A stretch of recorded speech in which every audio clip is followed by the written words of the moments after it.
बौद्ध जिलार स्वास्थ्य समितिर तालीम केन्द्र रे विश्व जक्ष्मा दिवस 2024 पालित हो जाइछि।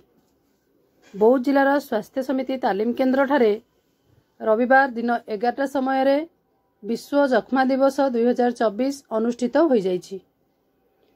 जातीय जक्ष्मा निराकरण कार्यक्रम अधिकारी तथा अतिरिक्त जिला स्वास्थ्य अधिकारी डॉक्टर भंजकिशोर रामचंद्र देव हेम्ब्रम को अध्यक्षता रे अनुष्ठित होइथिला।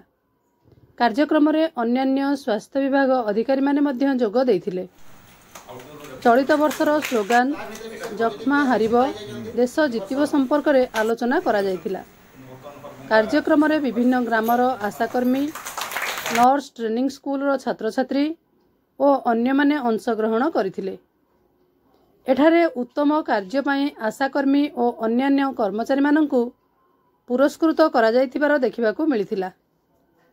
बौद्धरू पद्यनाथ सामलଙ୍କ रिपोर्ट, मो जिला खबर।